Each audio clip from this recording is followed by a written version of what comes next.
It's time for Security Now. Steve Gibson is here. We've got lots to talk about, including a rare retraction from Bruce Schneier.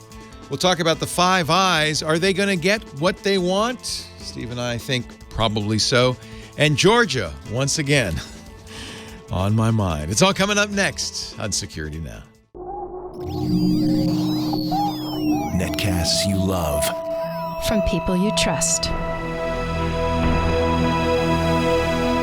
This is Twit. This is Security Now with Steve Gibson, episode 726, recorded Tuesday, August 6th, 2019. Steve's File Sync Journey. Security Now is brought to you by LastPass, the #1 most preferred password manager. Just remember your master password and let LastPass remember the rest. Visit lastpass.com/twit to learn more. And by CacheFly. Give your users the seamless online experience they want. Power your site or app with the CacheFly CDN and be 30% faster than the competition. Learn more at securitynow.cachefly.com. And by NetScout. Once in your network, attackers spread quietly and systematically, often going undetected. With NetScout's visibility without borders, the attackers can't hide, detect, mitigate, and prevent threats before it's too late. See what you're missing at netscout.com. It's time for Security Now, the show where we cover the latest security news. We teach you a little bit about how this stuff works. We talk a little bit about sci-fi. Whatever Steve Gibson's in the mood for, because he's the man in charge at Security Now. Hi, Steve. Leah, great to be with you again, as always, for our 726th episode. Yikes, schmikes. This is our annual pre-Black Hat and DEF CON episode, because those happen starting tomorrow is Black Hat and DEF CON, and there's no question that next week's podcast will be, well, it's going to be the second Tuesday of the week, so maybe there'll be some news, but we're all kind of getting, inured to, update, because otherwise the sky will fall. But Black Hat and DEF CON always bring us just sometimes weeks of stories to catch up and talk about. I've provisionally finished a multi-month quest that because I ended up with a solution with several false starts that I'm really happy with. I'd had it on my mind. I thought, I got to stick this in miscellany. I want to tell our listeners about about this journey, because I think people would find it interesting. Some people might find it useful. And it ended up, when I started to put it all together, there was enough there that I just made it the title of our podcast. So today's podcast is titled Steve's File Sync Journey. And briefly, the background is that I'm now working substantial amount of time every day in two locations. Here, where I've always been we're closing in at the end of 14 years of the podcast, and I bought my home here in 1984, so 35 years. But I have another residence now with Lori where I spend the evenings, and she's a therapist who often is seeing clients in the evenings, so we both work through the evening. We'll take a break for dinner, and then I'm there, and I have another 4 or 5 hours worth of time, which is great for me because I love what I do. I love to work. But I was having this problem of needing to keep files in sync in two locations, which you'd think would be pretty simple. And in fact, I've come up with a solution that other people had already found, but I wanted to make sure there wasn't anything else. So I want to explain the things I tried and the solution I wound up with, and also one that may be even more interesting for people who can do a completely roll your own solution. So we'll talk about that. But we also I wanted to address a widespread false alarm about Facebook's planned subversion of end-to-end encryption. that many of our listeners tweeted me about, and then the person who was being retweeted said, "Whoops, my bad," to his credit. We also have, believe it or not, still more municipality ransomware attacks. We have some increasing anti-encryption saber rattling, this time among the Five Eyes nations that got together. And I think that may have been what the video we played of Bill Barr last week, that might have been where his speech occurred, was during this Five Eyes nations meeting, because he was there. We also have Microsoft's discovery, which they will be further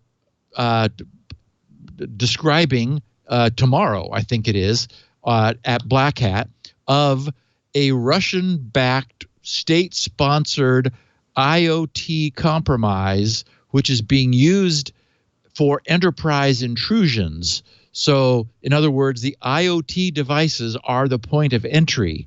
And so we're going to talk a bit some more about network segmentation and virtual LANs as a means for dealing with that in the real world. Also, Chrome 76 happened last week with a couple new welcome features. We got the Black Hat and DEF CON conferences, some miscellany, a little bit of closing the loop with our listeners, and then, as I said, I want to talk a little bit about we've not talked about cloud security stuff since, well, actually we touch on it from time to time, but remember Jungle Disk, Leo? That worked with S3, yeah. Yeah, exactly. Then they got acquired, which kind of... Yeah, very good memory, Leo. And of course, then now we've got bandwidth galore, we've got super cheap mass storage. So anyway, I think another interesting podcast for our listeners. I probably have a few things to add to the file sync I had a feeling you would. You have been in 2 locations, but I've been in many locations for many, many years, and I have literally, I think, tried all of them. Cool. And I have rolled my own solution too. So, and I've tried. Well, we'll talk about it. So, yeah I'm very curious to see what your conclusions were.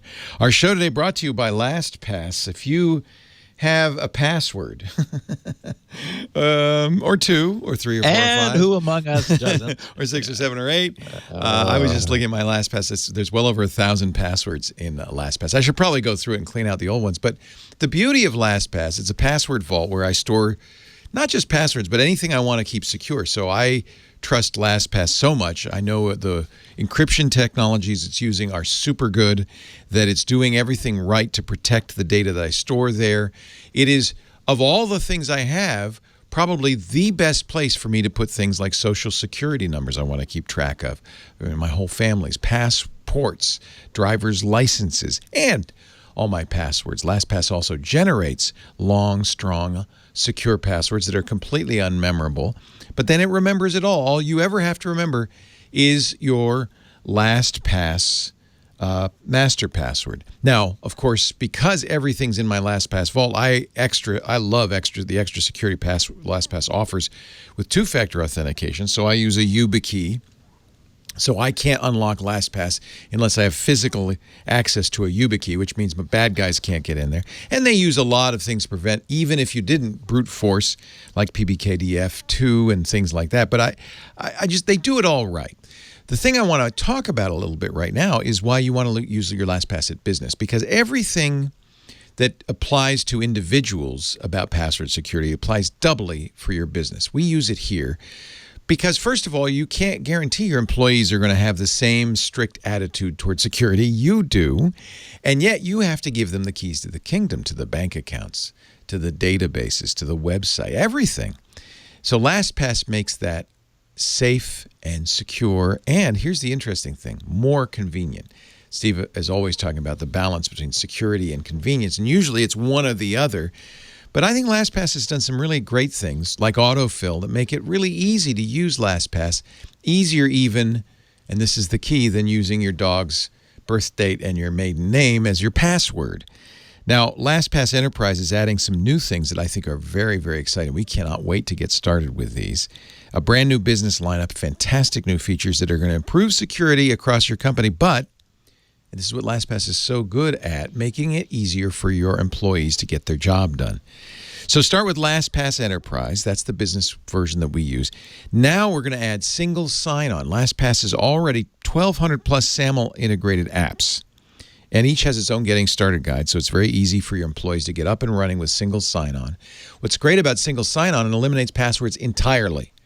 In some ways, this is the holy grail, without sacrificing security. So I'm really excited about SSO. And because LastPass is the #1 password manager in the world, everybody's signing up to work with LastPass, and that's fantastic news.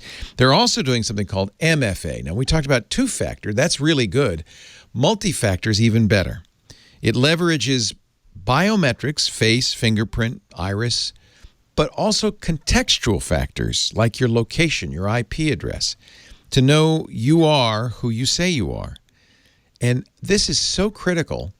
And yet, if it's done right, it can actually be easier for your employees, not harder. They're going to love single sign-on, MFA, and you are going to love it, and your IT department's going to love it because you have a simple-to-manage dashboard which gives the admins oversight and control. They can see what's going on. They call this now LastPass Identity. That's the LPE and the LPMFA. From a single sign-on and password management to adaptive authentication, LastPass gives granular control to IT and frictionless access to users, all in one simple, secure solution. It's the holy grail, security and convenience. We use it. We cannot wait to get our hands on it. You will feel the same. If you're not using LastPass at home, if you're not using it in your family, if you're not using it in your business, you gotta. Go to lastpass.com/twit. As we make this transition from passwords and identity to making access and authentication simple and secure for everyone, and especially for the admins in the IT department. Join the thousands of businesses who've signed up for LastPass and are loving and trusting it, including ours. LastPass.com/twit. Thank you, LastPass, for your support. They've been a big supporter of Twit this year. And in fact, we're going out in October. We'll have more information about that to do a special summit with LastPass in Boston. I think Steve's going to join us, too. It's going to be a summit. I'll be there. An authentication summit. Of course, we'll talk about Squirrel as well. But I'm just really excited that the future is maybe a little less password dependent. That's going to be a big improvement. I think it's very clear, one way or another, that passwords have had their day, Leo. I was listening to Andy talk about it on MacBreak Weekly. He's just, like there are so many instances where you're confronted with something that wants you to create another account. Ugh. And you just think every time, no, I'm not going to do that. Yeah. So our picture of the week, these are just too fun. I would really love to know what the story is behind these, because we've seen them before. I had this one in my collection of pictures to pull out for fun when there's nothing more topical. So here we have the security door with the wired glass, break-proof glass, and the combination lock with 5 buttons, 1, 2, 3, 4, 5, and then a big enter button down below, above a big twisty handle, and of course on the glass it says new door lock. Then it says push the number 2 and number 4 at the same time. Then push the number 3 and press enter. Clearly not a secure facility. And okay, that solves that. I just don't. And in fact, if you look, Leo, you can sort of see you can see the person taking the picture. Well, you can see their reflection in the glass, but also if you look around the perimeter of the lock itself, there was a different shape lock when the door was last painted, and so it does look like the lock was changed, brand new, shiny new lock. So, but it's okay. What's the story? Is it to slow people down? Is it a fire door? Is it it's not secure. Why even put a lock on it if you're going to do that? Exactly. I just don't. You could put new door lock. Call me if you don't know the combination. I like that. Okay. Or maybe it's a reading comprehension test. So most of our burglars are illiterate, so I don't know what the deal is. Louise. So Bruce Schneier's blog, which generated a tweet storm, was titled Facebook Plans on Backdooring WhatsApp. And that's such big news that it was to be the title of this week's podcast. I had it. I mean, I immediately grabbed the link, read the story, thought, oh my God, thanked a few people who tweeted the news to me when I saw it, and I had provisionally titled today's podcast. But Bruce subsequently learned from sources who are far more reliable, and Leo, you'll get a kick. You'll be smiling when you learn who it was that gave him the bad information, because I similarly was fooled by this same organization a few months ago, and you said, no, Steve, they're not very reliable. Too, huh? Oh. Anyway, so he found out from sources more reliable, though not from Facebook directly, that the story, which was sourced from Forbes. Oh, there you go. Yep. Yeah. Brought new, and in fact, when I followed the links, I got a big kick out of that. Even more so, but I'll get to that in a second. Which brings new meaning to the term extrapolation, because that's what this Forbes guy did. To Bruce's credit, he immediately corrected the record once he was confident of what was actually going on. And of course, many people know that I often quote Bruce. He's credited with one of my favorite bits of pithy wisdom, which is, and our listeners have heard me say this, attacks never get weaker, they only ever get stronger. Yeah. Which just keeps, unfortunately, being true all the time. So anyway, for those who tweeted and may not have seen his follow-up, I wanted to make sure that the record was corrected. So the bogus Forbes article was titled, "The Encryption Debate is Over, Dead at the Hands of Facebook." And again, just to make sure everyone knows, that's not true. The four relevant paragraphs of what is now the quite thoroughly debunked Forbes column, within which this author, the Forbes column author, twice cites his own previous, also bogus Forbes articles as supporting references, and which quite reasonably set Bruce off last week.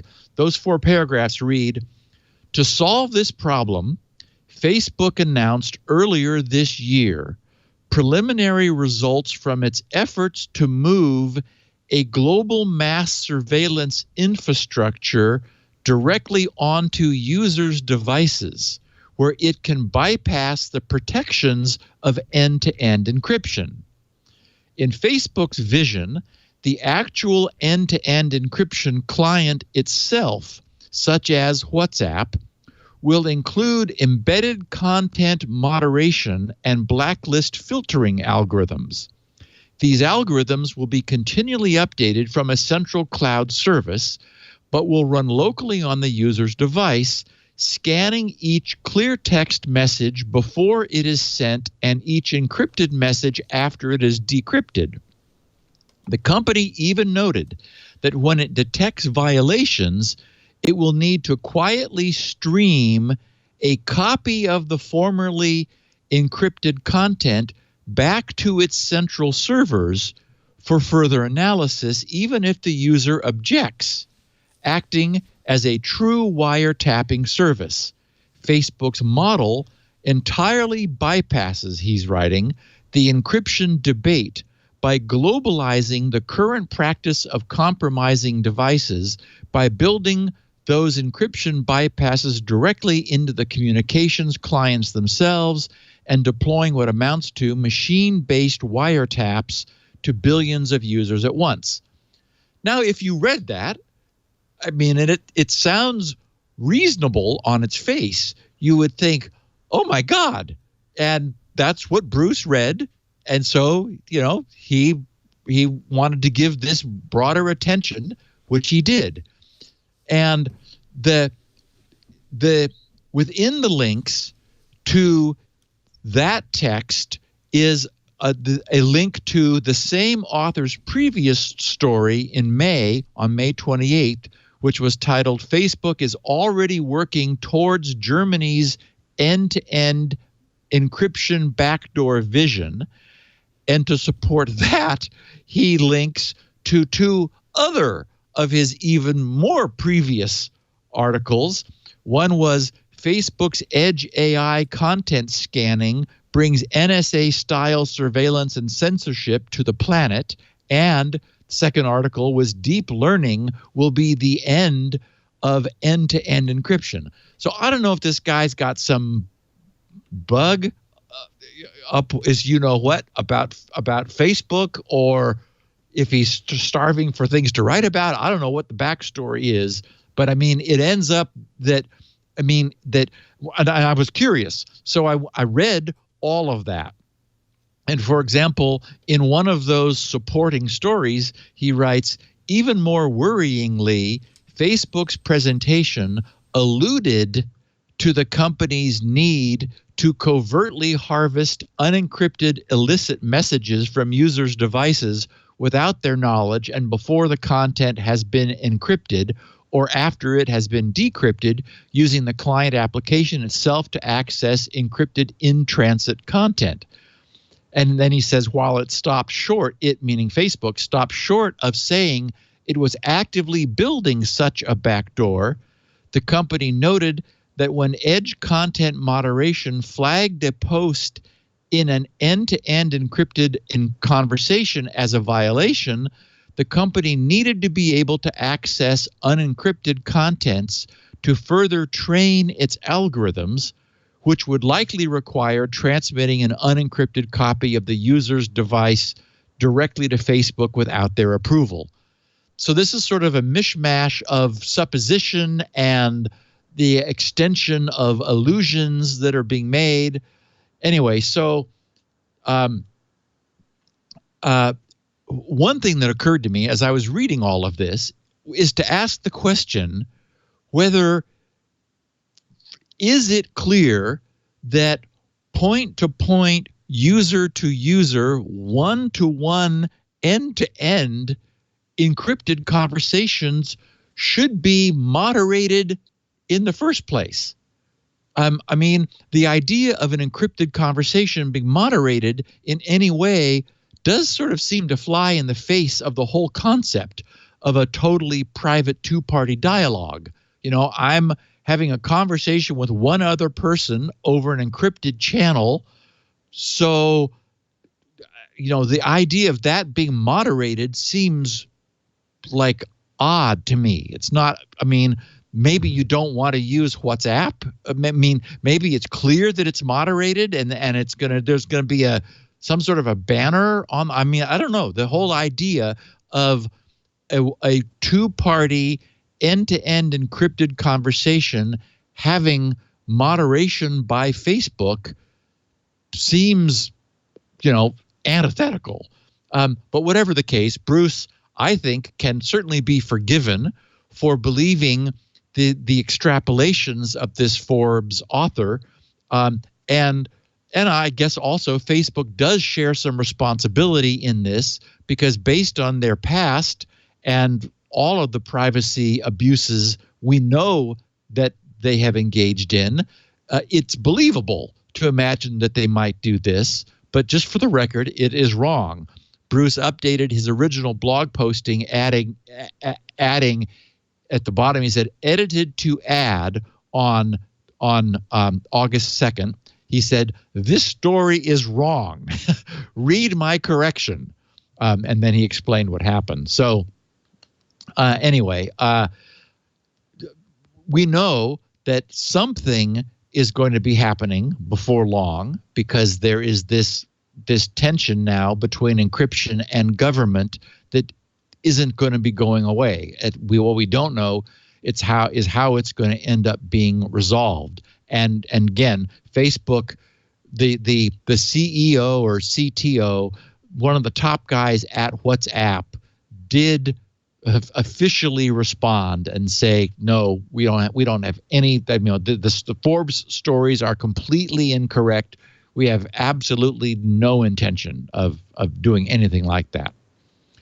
So anyway, I can understand that Bruce would do that. I could, if I followed a story and it seemed factual, I would report it, and then he fixed the record. And we've done the same things in our errata section a few times in the history of this podcast.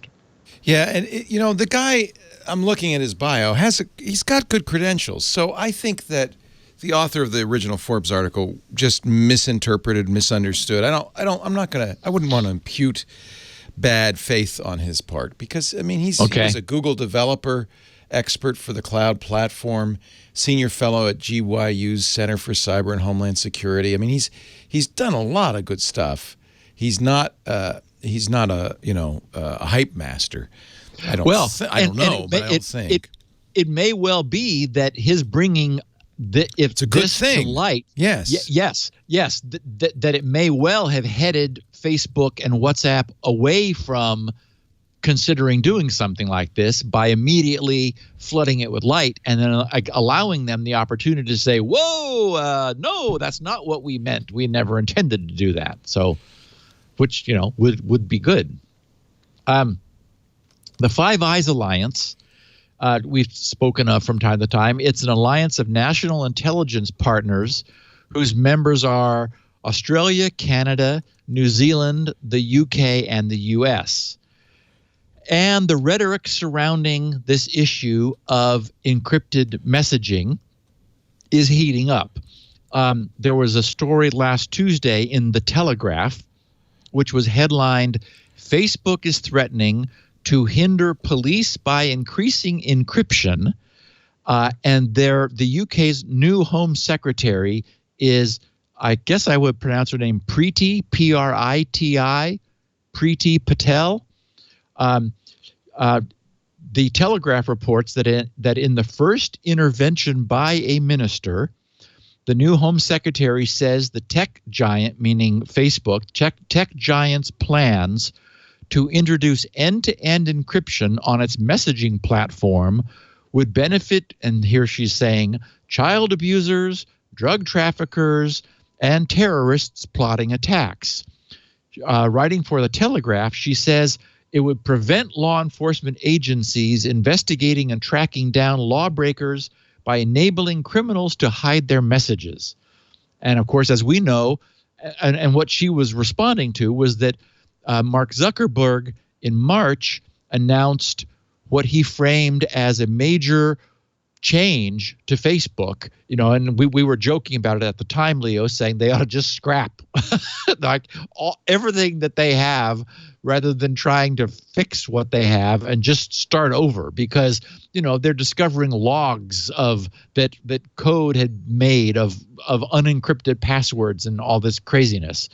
But the point was that Mark had said that they were going to be essentially further encrypting like everything else, not just having an encrypted WhatsApp app, but adding the same sort of protections to Facebook Messenger and Instagram as well. And apparently this is the move that has apparently set everybody off. And of course, this prospect is unanimously seen as bad news by the Five Eyes nations. And this warning, if that's what it was, by Patel, came 2 days after a meeting that she hosted. She hosted a Five Eyes meeting in London with Geoffrey Cox, who's the UK's Attorney General, and that's where I think that probably our own Attorney General spoke. Because in attendance were security and law enforcement officials from all of the Five Eyes nations who unanimously agreed that they were worried about high-tech companies moving to, and what they said was, in quote from their meeting, deliberately designing their systems in a way that precludes any form of access to content, even in cases of the most serious crimes. So the meeting published a report, or what they called a communique coming from the meeting, calling for backdoors. And of course, this is a problem we have, is that backdoor is a heavily weighted or freighted term. They said tech companies should include mechanisms in the design of their encrypted products and services whereby governments acting with appropriate legal authority can obtain access to data in a readable and usable format. In September of 2018, so just about almost a year ago, the Five Eyes governments had called on their governments to demand that tech giants build some sort of technology in. And they were saying that they would be insisting upon it by force if necessary. From a memo that the Australian government issued on behalf of the pact a year ago, they said, should governments continue to encounter impediments to lawful access to information necessary to aid the protection of the citizens of our countries, we may pursue technological, enforcement, legislative, or other measures to achieve lawful access solutions. So anyway, Reuters covered this and also spoke with a former senior European security official who said that the Five Eyes is using very general language at this point, at best to demand demand for government's access in telecom systems and wanting some sort of a way of drilling a hole through encryption. So this battle is coming. We know it's coming. It absolutely is. And as I have said, and I'll just reiterate one last time, that the counter argument, I think, is sort of equally wrong or overblown on the other side, which is, the so-called experts on the security side are all arguing that this cannot be done. There's no way to do this safely, and again, I agree that if we define what the government wants in the way that a backdoor has always been, that term has been used, no one would disagree that that's bad. The idea that the encryption itself would be compromised so that there was the golden key or the master key or something that allowed unilateral decryption of the content. But that's not the language, and it may be as a result of the pushback, which has already come from the tech community, that we're seeing an improvement and a tightening of the language, where governments are no longer talking about golden keys. Now they're saying that, even Bill Barr last week, he was arguing against warrant-proof encryption. So, meaning that if a warrant were served on some entity, there would be some means of obtaining some content. Well, and as I last said when we talked about this, I think it's crucial to separate policy from technology, because I am sure that the technology can provide whatever we decide we want from a policy standpoint. So rather than arguing, and that's been one of the problems, is that the politicians hear the Silicon Valley geniuses saying it cannot be done. There's no way it can be done. Well, the politicians know that's not true, and they're right that it's not true, that there isn't a means to do this if we want to. So again, what we have to do is just decide what it is we want, reach an agreement, and then implement that from a technology standpoint. The technology can do anything we want it to do. We have all the crypto bits we ever need in order to pull this off. It's just a matter of as we've said, doesn't have to be a backdoor, doesn't have to be, someone said, I have him in my show notes, Wisner. Who's Wisner? Ben Wisner, an expert in national security law with the ACLU, American Civil Liberties Union. I've interviewed him. He's great. Yeah. But he said that if the U.S. and other nations get access to private messages, Wisner told Reuters in an interview, that means that adversarial nations such as Russia could demand that they get the same access. Well, no, that doesn't mean that. We could decide if we want to give that to them, but again, it's entirely possible to provide access with whatever degree of control we want. It's not easy, and I won't argue that it's not as secure, because yes, if you're going to add a mechanism to selectively decrypt, by definition, that's less absolutely secure. But that may be the cost, the price, if we're going to be operating in an environment where we need to abide by the laws of a given government in order to have the technology that we want the rest of the time. So you've talked about this before, but I think it's important that we at some point talk about how it would be done in a way that doesn't compromise security for non-governmental actors. In other words, allow hackers in. I know you're convinced that that's possible, but I think you have some convincing to do, because you seem to be one of the few that thinks this. So at some point we should delve into that. You've talked about it before, and I understand your point of view. But I think you're an outlier in this. Yeah, and me, I don't mind being an outlier. No, not at all. And I think you're probably right, to be honest. But I just think it'd be worth talking about it. Yeah, I mean, the example I've used in the past is this is an example. This is not universally applicable because not everybody has the control that Apple does. But when we talk about iMessage, the idea that Apple is managing the keys, and in fact, this is what the UK has talked about with this Ghost protocol, where there would be the ability to add a silent additional party to the conversation.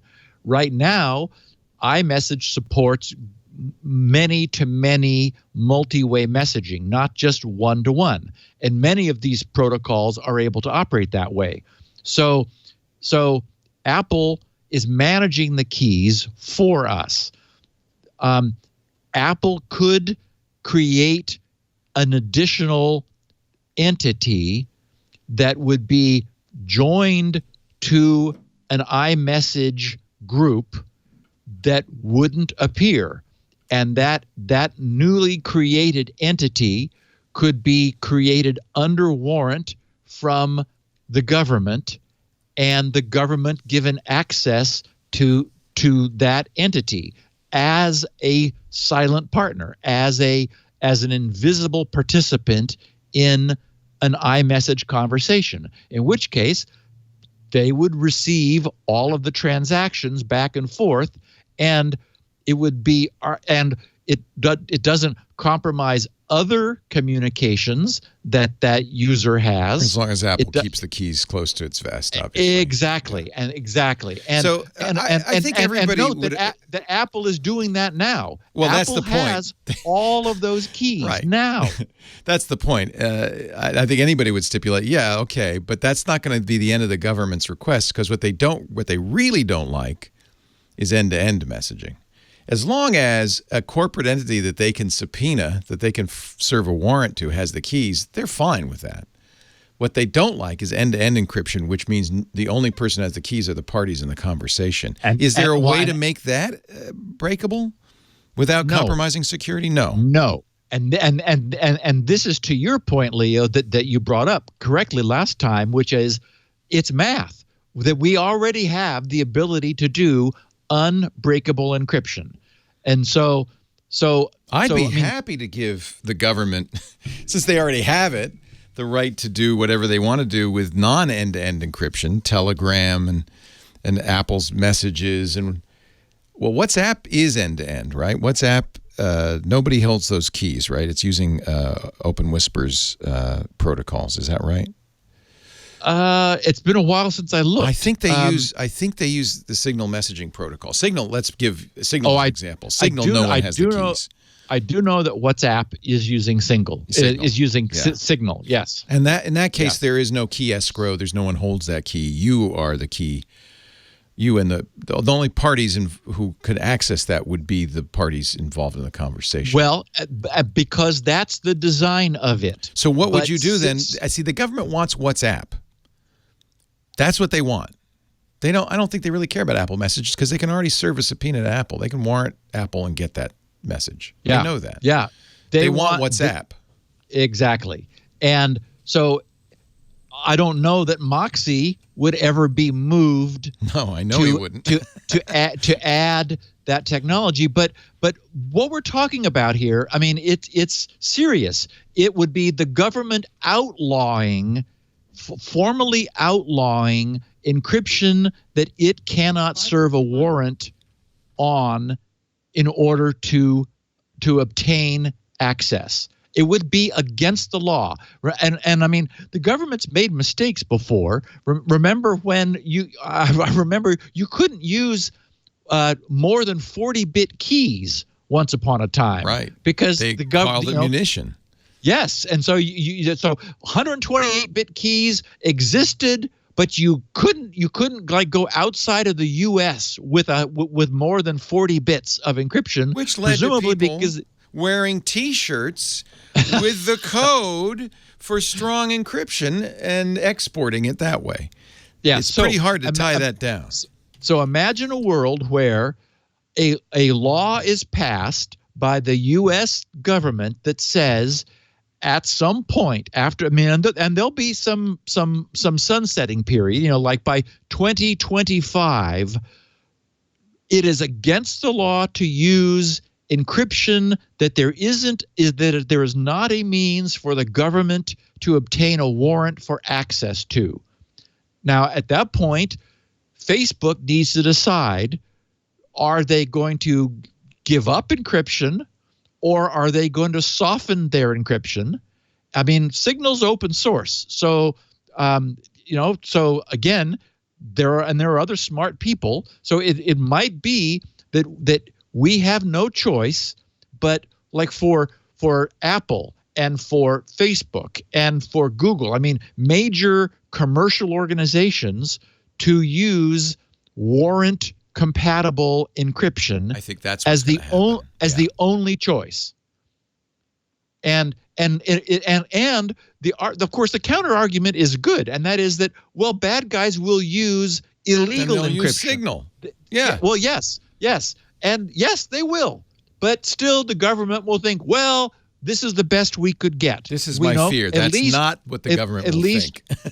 My government will say, well, that's not enough. We still can't see every communication. Well, in that case, the only thing they could do would be to put something in our ISPs which block anything that the ISP cannot decrypt. Oh, that's interesting. In which case, the end user gets handcuffed.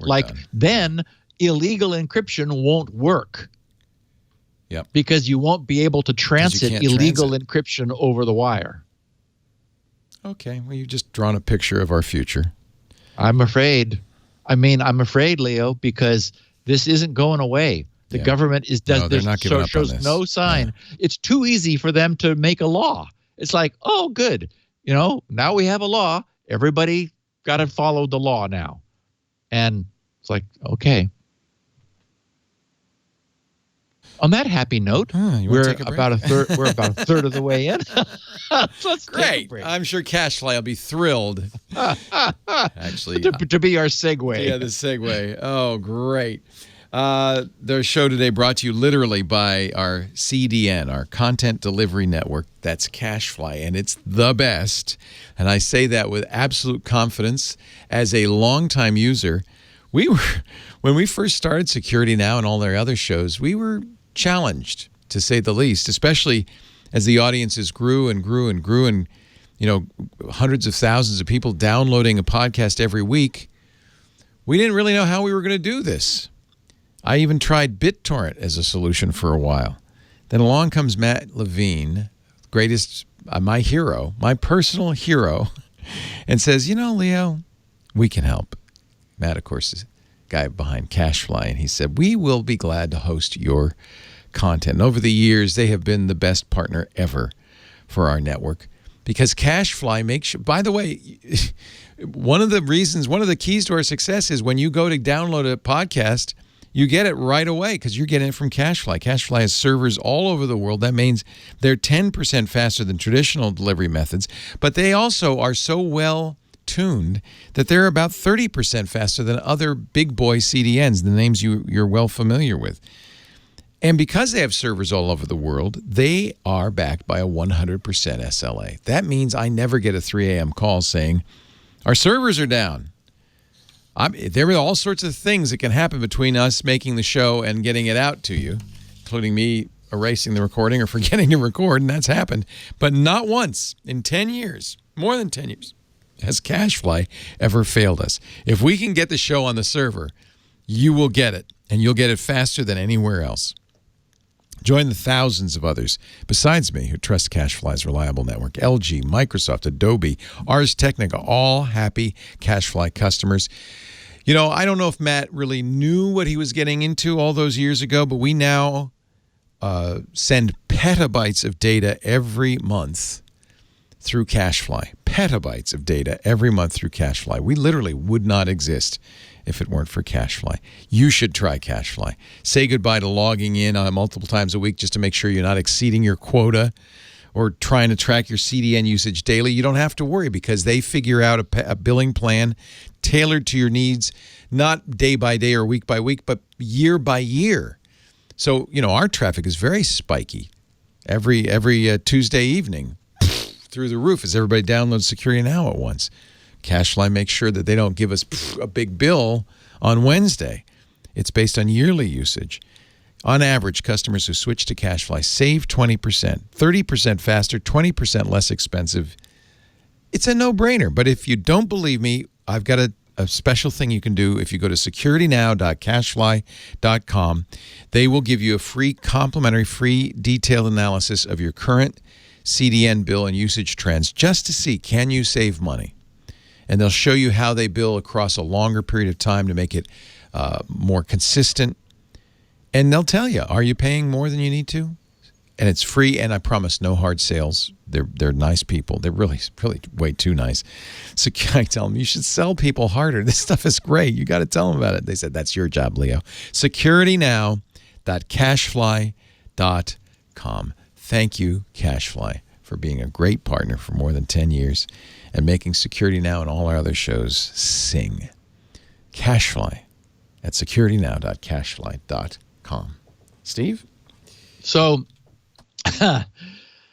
I'm starting to wonder, Leo, whether at some point I'll start passing up reports of major ransomware attacks in the same way that I sometimes don't bother reporting on every single data breach that occurs. I've hit that point with breaches, man, right? I mean, every minute there's a new breach. Yeah, like there was the Capital One last week. It's like, okay, 105 million, like another one, blah, blah, blah, blah, blah. Every day. Every day. I know. And if that happens, it's going to be some sad business because, and unfortunately, as we know, money is the motivator, and the bad guys have figured out that municipalities have deep pockets. So once again, we have the state of Georgia We talked recently, just after the multiple ransomware attacks on Florida, about how Georgia's courts system had at the time just been hit. In the most recent attack, the Georgia Department of Public Safety, the DPS, was hit. And this encompasses the Georgia State Patrol, Georgia Capitol Police, and the Motor Carrier Compliance Division, which performs safety inspections. As a result of the attacks, many police functions have been thrown back to the days before the internet. Steve Nichols, the chief technology officer for the Department of Public Safety, said that they were forced to take all servers offline while the Georgia Technology Authority investigates the attack, including email servers and servers that support the department's public website and back end. As a result, state troopers have had to resort to old school law enforcement. If a trooper is out on a highway writing a ticket, they now have to use a pen and paper. Remember that? A pen and paper instead of a tablet. Or if they're looking up a license plate, they have to radio it in to a dispatcher instead of, again, using a tablet. So like all of their network technology is down. Anyway, the Georgia State Police, the Georgia Capitol Police, the Department of Motor Vehicle Safety, all have had to switch to older radio and phone systems. Wow. The way they used to in the old days. I mean, so literally thrown into like pre-internet. And for some reason, Georgia has seen more than, I was going to say more than its share, but now that we have Florida, maybe it's about on a par. Back in March of last year, the first attack that we reported on destroyed years of stored police dash cam video, as well as freezing systems. That outage rippled such that a week later, Atlanta was still rescheduling court dates. Police and other employees were writing reports by hand. Residents couldn't go online to pay their bills for like water or their parking tickets. That attack a year ago was the SamSam ransomware. And I got a kick out of this because I was looking back at it. The ransom demanded to provide the decryption keys was almost quaint by today's standard. They wanted $52,000 in Bitcoin. They didn't know what to ask for. I guess not. Now, and as it turns out, the perpetrators of that attack were a pair of Iranian men who were tracked down and indicted in the U.S. We talked about Georgia's court systems being encrypted by Ryuk, and somebody tweeted to me, and I forgot to write it down, so I don't recall what he was guessing was the way to pronounce it. I think it was what could it be Ryuk? I don't know. I don't remember. Anyway, I don't know. I mean, it's made up. Nobody. There's not a. Yeah, they just do it from strings in the code and stuff. Something that is found in the code, or the way a file is named, it's or just something made up. So a few weeks ago, on July 17th, the government of Henry County in Georgia. Oh, wait a minute. Wait a minute. Ryuk is a character in a Japanese manga series, Death Note. I think that's it. So there must be a Japanese pronunciation of Ryuk. That would be, I guess, correct. And so it's not Russian, even though it kind of looks Russian. Sounds Russian, yeah. Anyway, so also the Henry County in Georgia, which is the fastest growing county in the metro Atlanta area, announced that it had been hit by malware, and that the county officials lost access to the internet and most online services. And 4 days before that, on the 13th of July, the police department in Lawrenceville, Georgia, was hit with ransomware, where the attackers encrypted most of the department's data, including body camera footage. So what, like 5 attacks in Georgia? And so in covering the news of this, Sophos had some reporting, and they finished with some bullet point guidelines. They said, pick strong passwords and don't reuse passwords ever. Make regular backups. Sophos wrote they could be your last line of defense against a six-figure ransom demand, which we now know is no longer $52K that these guys are asking for. Patch early, patch often. Lock down RDP, amen to that. They said criminal gangs exploit weak RDP credentials to launch targeted ransomware attacks. Turn off RDP if you don't need it. Yes, by all means. Use two-factor authentication or VPN. As I have said, hide your RDP. That was the title of our podcast in the last couple of weeks.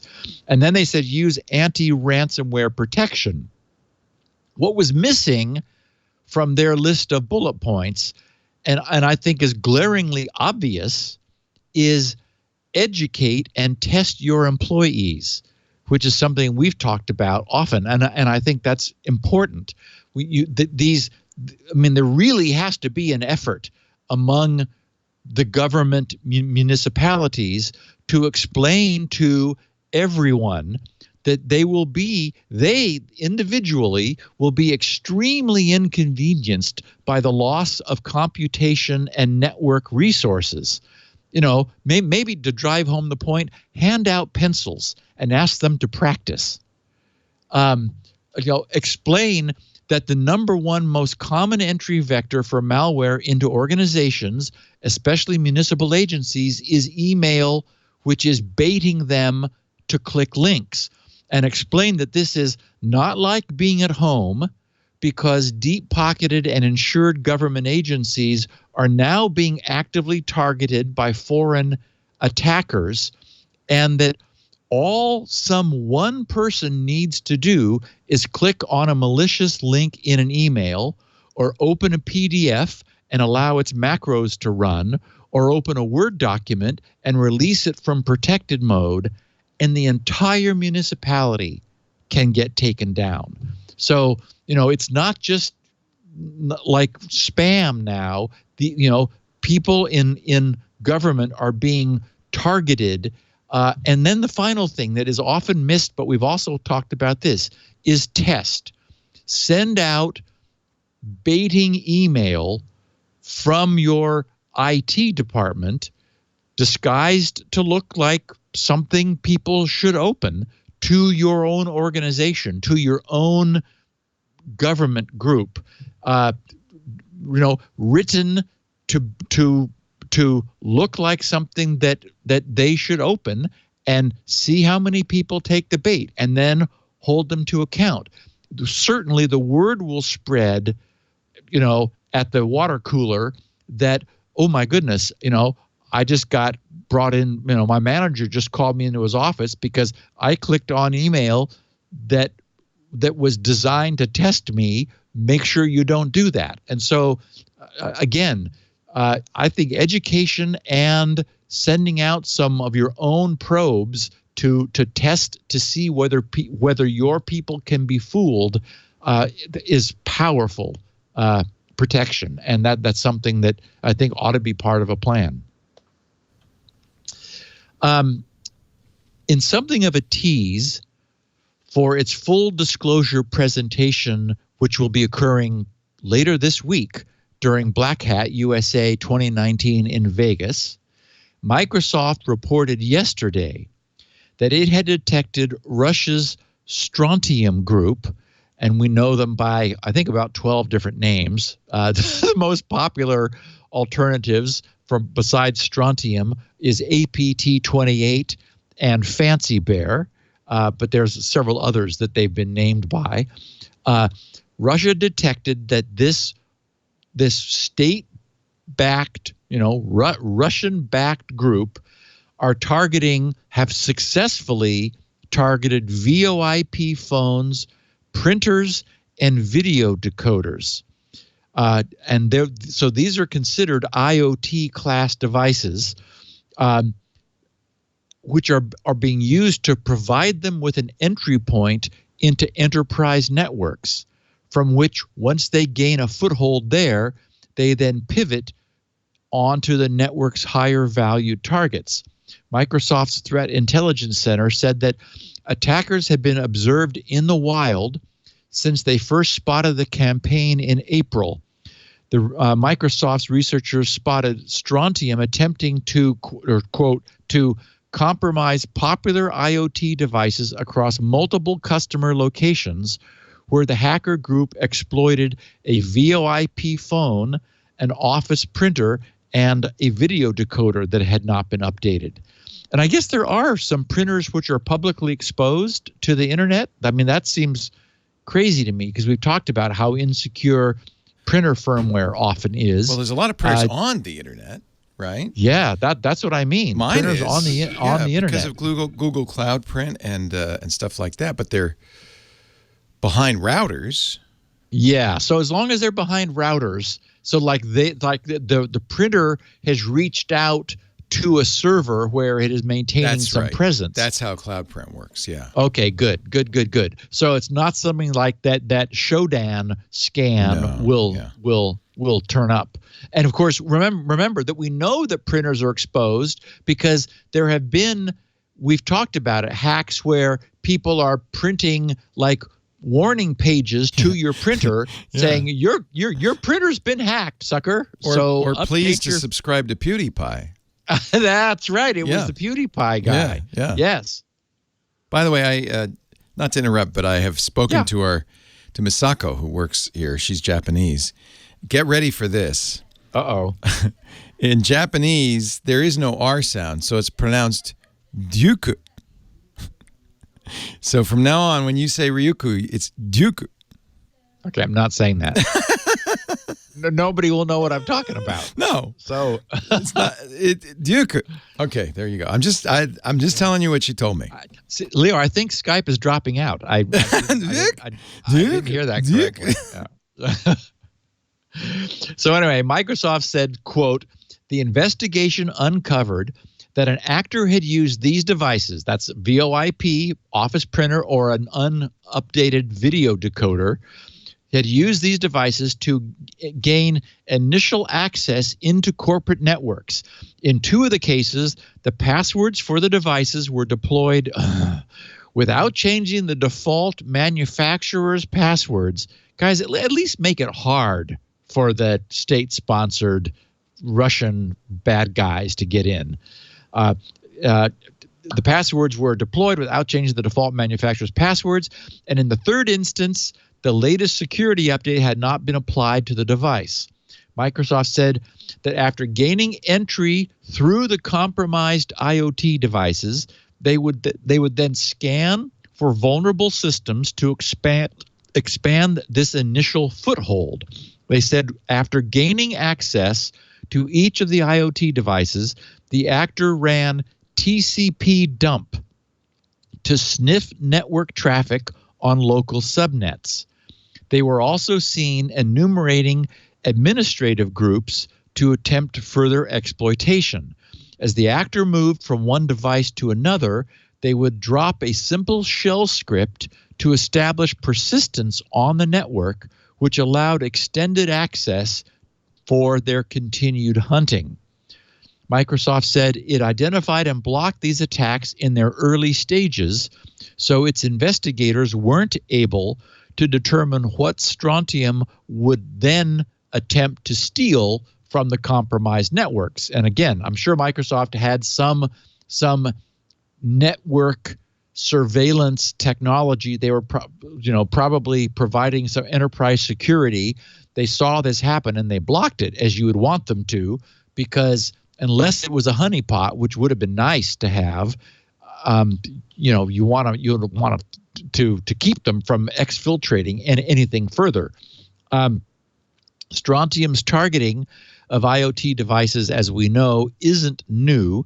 That same group previously created a botnet of tens of thousands of home routers using the VPN filter malware, which we talked about a few months ago.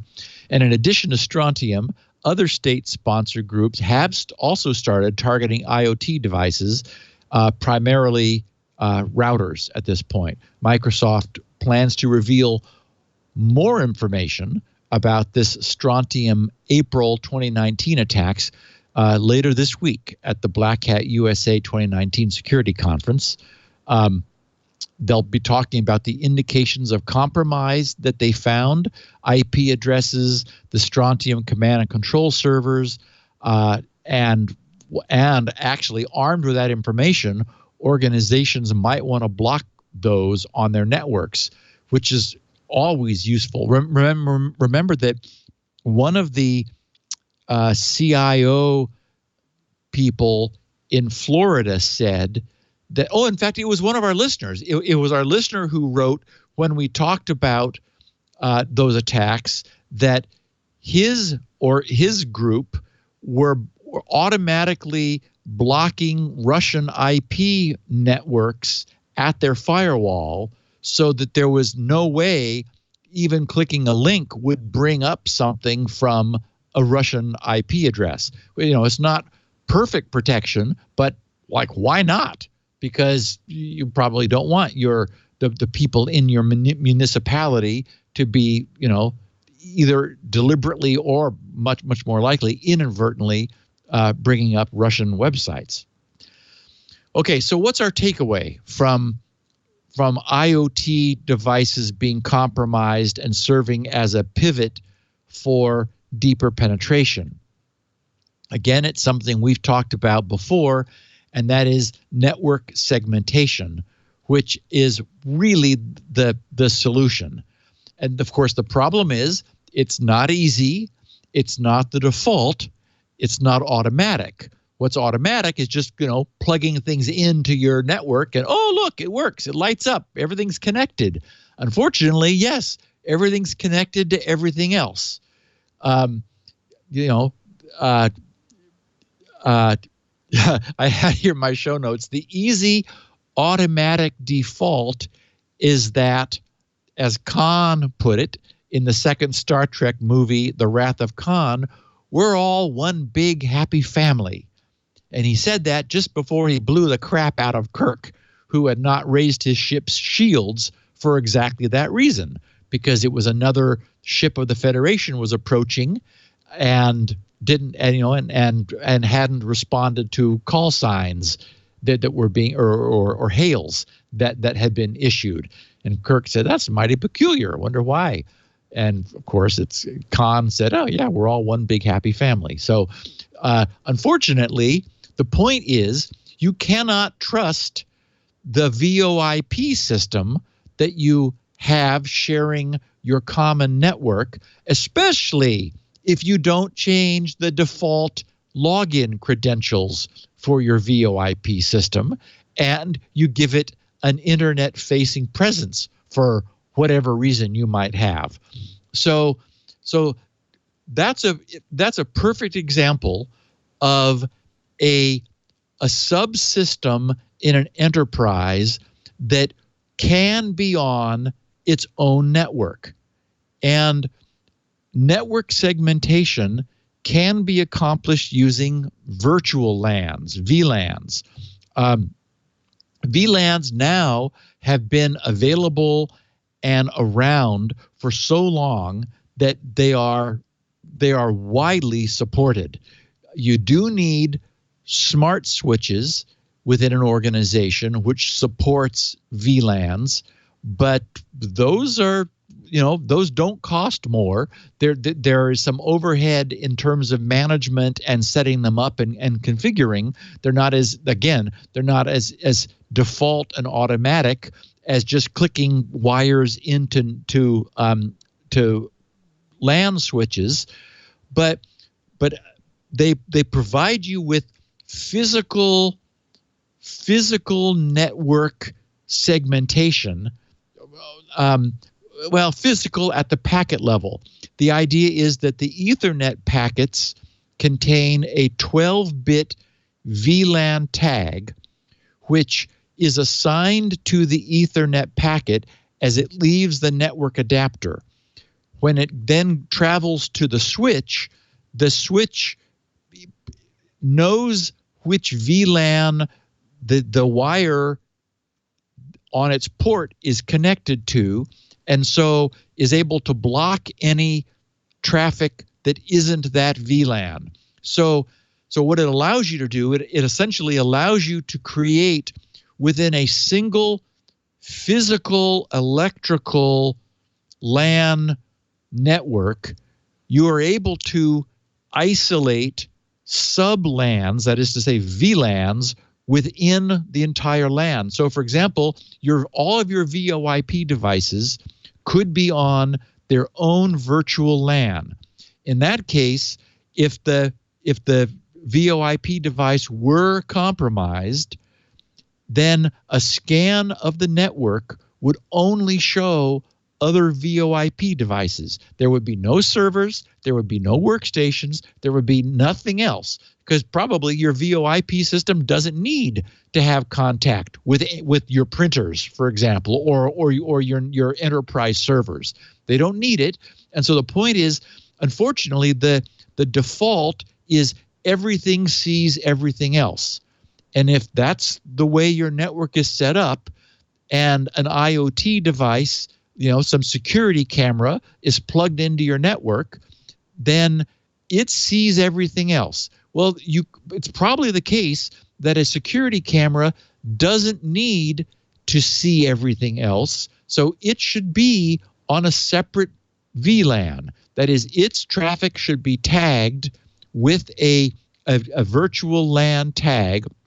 Since they're 12-bit tags, you can have 4,094 of them.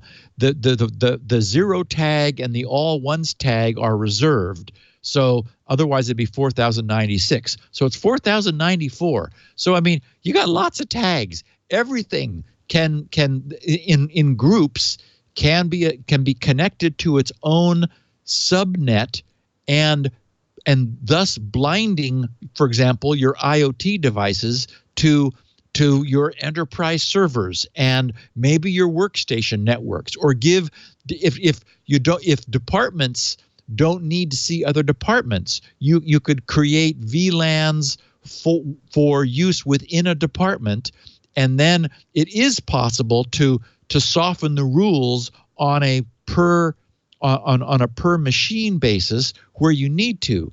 But anyway, so I just wanted to sort of put this notion on everyone's radar.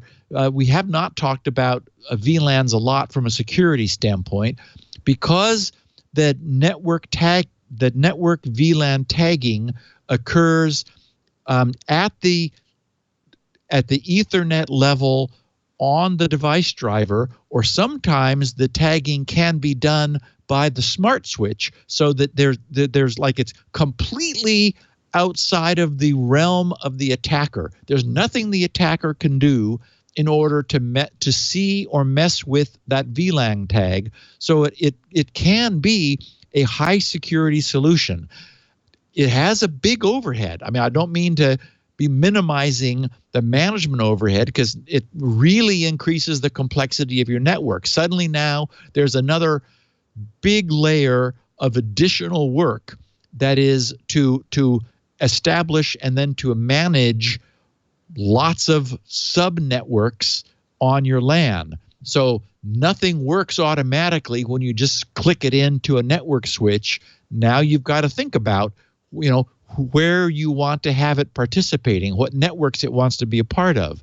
But as we know, good security isn't free. Real security comes at some cost. And it just seems to me that this is another one of these things where this is the direction we're heading in.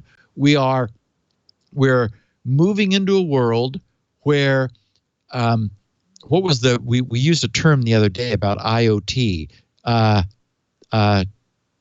It wasn't Internet of Trojans. It was something, invitation of Trojans or something. I can't remember what the term was that I used. But the point is that in a large enterprise where you have lots of things going on, you cannot trust. You should not trust. You cannot trust the absolute security of every single device on your network.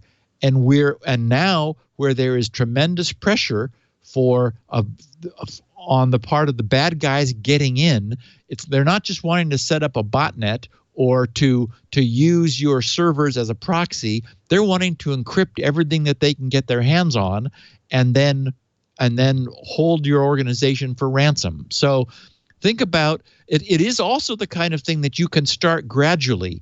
As long as you have VLAN-aware switches, that would be the first thing to do. If you don't, would be to rotate the hardware through, so there's some hardware expense, but you could start moving things over gradually into individual virtual LANs. It's not the kind of thing where you have to where it has to be an all or nothing proposition. So it can be done incrementally. So anyway, I just wanted to talk about it because it's not something that we ever talked about before. And it's, we've talked about network segmentation. My favorite router was the little edge router, because it had individual NICs for, instead of just being a switch to creating multiple ports. Each of the ports was a NIC. And my now current favorite is the SG1100 from Netgate.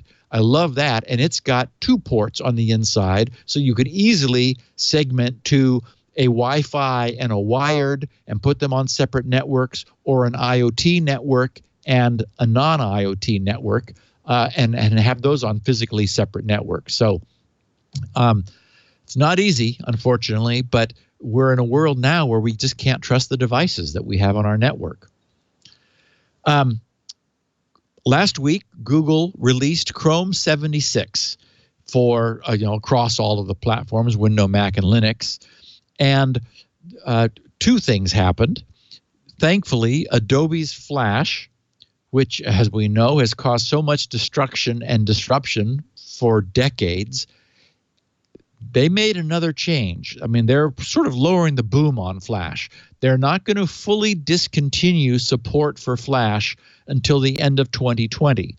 But here we are, a year and a half away from that. And so they've gone another step. It had been the case that it was disabled by default, but you could enable Flash on a per-site basis. That changed last week with Chrome 76. Now, even had you previously enabled Flash for some sites, Chrome will no longer remember that, meaning that users of Chrome will now be forced to permit Flash to run on a every single time they use it basis. So it still will work, but it's just basically upping the ante further. It's making it further burdensome to run Flash on sites that require it, which is clearly is Google's way of, pushing back even harder on any site. I ran across one the other day. I can't remember now what it was, where they it was the entire site was a Flash site where you would just go there and it said all you got was a page saying, and Leo, you remember those days. I mean, it was like, it hasn't been that way for a long time, but it would be like, you need to load Flash in order to use this site. Somebody wrote the entire website in Flash, and without it, you didn't have a site. And so, fortunately, those days are long gone. But anyway, with any luck, there will be enough annoyance from users that the sites that are still, for whatever reason, running Flash, they'll either just they just don't matter at this point if they're still running Flash, and they'll just fall by the wayside. But for now, every time with Chrome 76, you got to say, yes, I want to enable Flash, and it'll work until you come back the next day, and then you got to give it permission again. And the other thing that they did is something that we talked about while you were it was on your week off, Leo, that I talked about with Jason, which is that there are sites that have paywalls which plant a cookie on their visitors' browsers in order to track how many times they view what would otherwise be behind a paywall, and you get a little note saying, this is your third article that you viewed this month. This is the last one you can view. Please consider paying. The point is that they are storing a little bit of history in the user's browser. Well, apparently people realized that incognito mode would automatically flush that, and the paywalls would allow you to have an infinite number of free views. That word spread, and so in order to counteract that, the sites that are behind paywalls, and I think the Washington Post is one of them, would refuse to work at all if they sensed you were in incognito mode. Well, that was worrisome because people felt that having sites know they were in incognito mode wasn't very incognito. That is, they didn't want it to be obvious that they were that they were using incognito mode. It turns out that what was happening was that in incognito mode, Chrome disables the file system API, and there are sites which are now checking for the functioning of the file system API as a means of sensing whether incognito mode is in use, and that's what brings up the notice saying, sorry, we're happy to have you use our for-pay site even on a trial basis, but not in incognito mode. And so anyway, with Chrome 76, this changed such that it is no longer possible for those sites or any sites to probe with the file system API to determine if you're visiting them in incognito mode. And Google has said if sites start doing something else in order to sense incognito mode, then they will respond again. So don't bother. If users want to be incognito, they want to be incognito, and we're going to support their ability to be so. So anyway, not a huge incremental change in Chrome, but just something.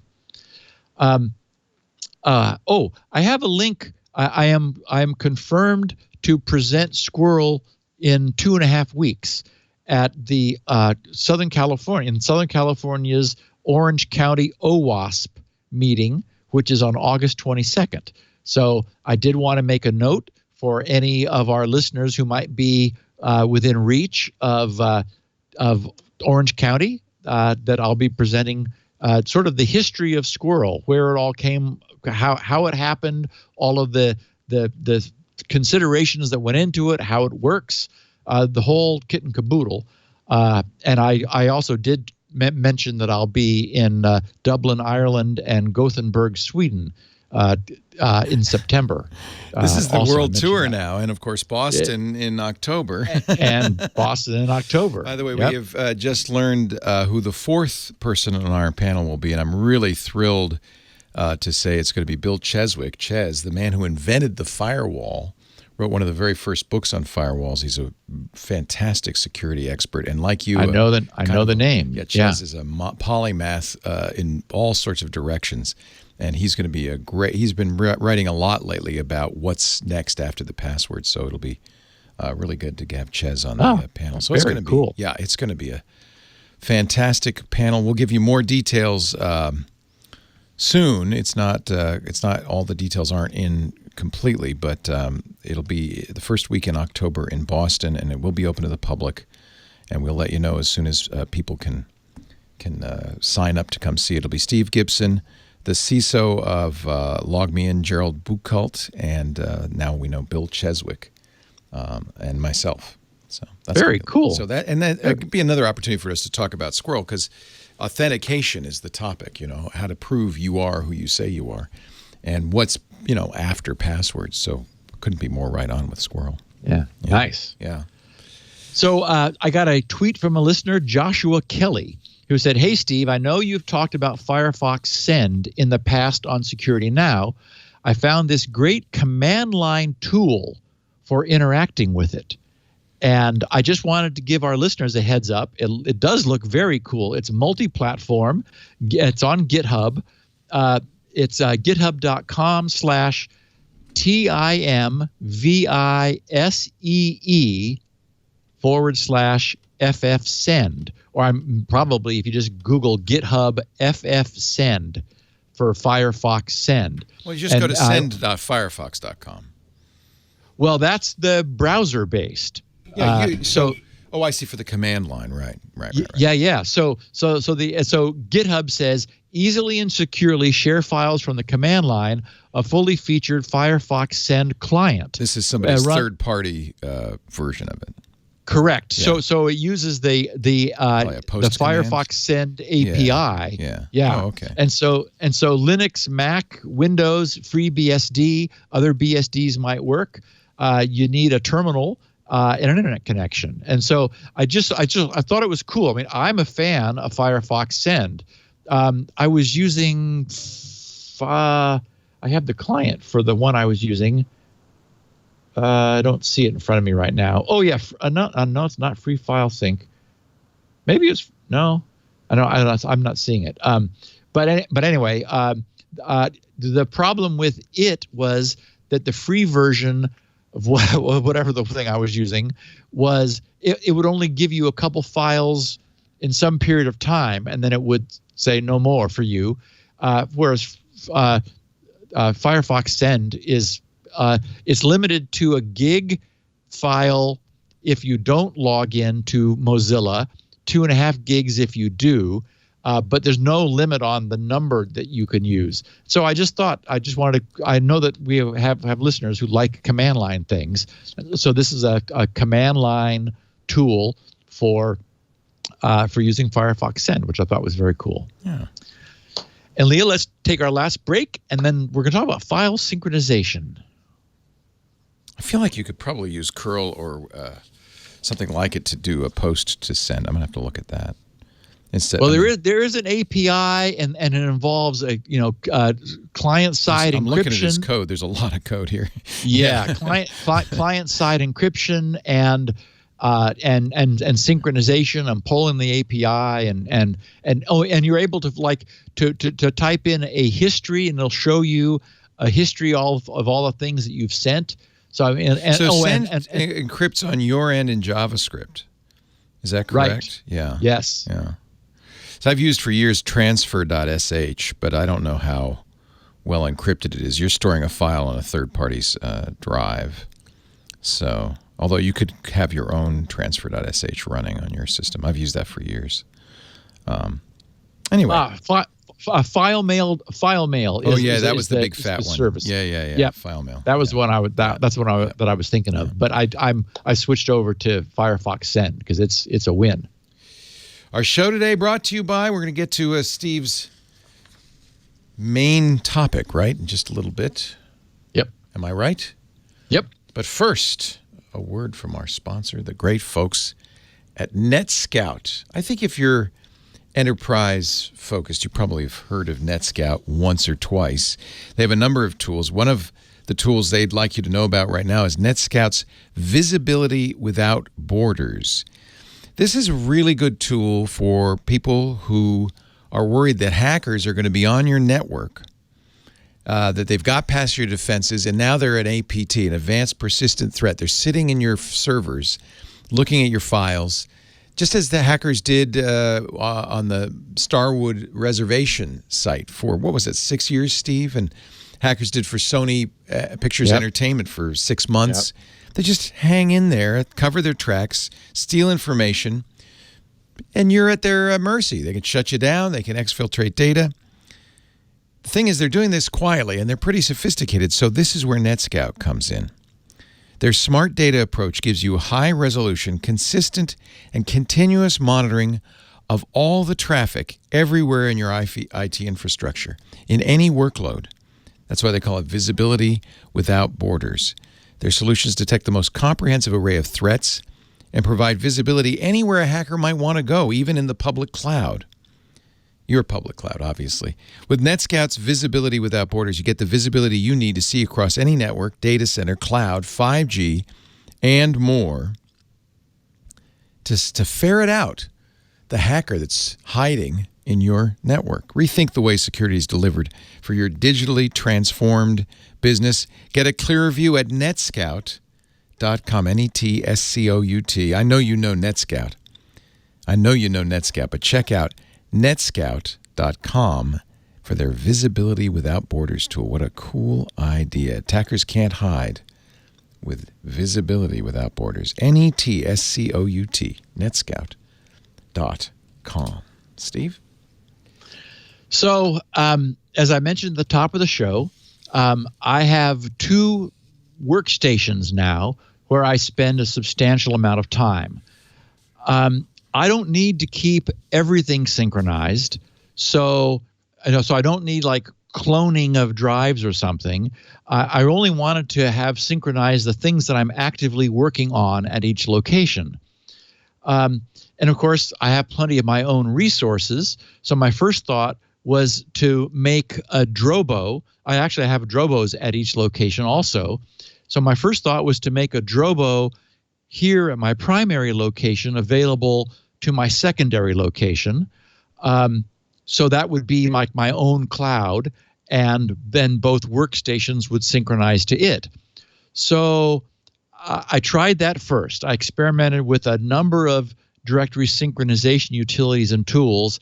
I did not find the one when I was initially looking that I ended up finding that I will talk about at the end here. So I was looking around for some way of with mapped drives of keeping things synced. I found something that I liked a lot that's just called Free File Sync. And so I want to touch on it for our listeners because it might solve some problems or be useful for some people's purposes. It's free, as its name sounds, Free File Sync. It's freefilesync, sync.org.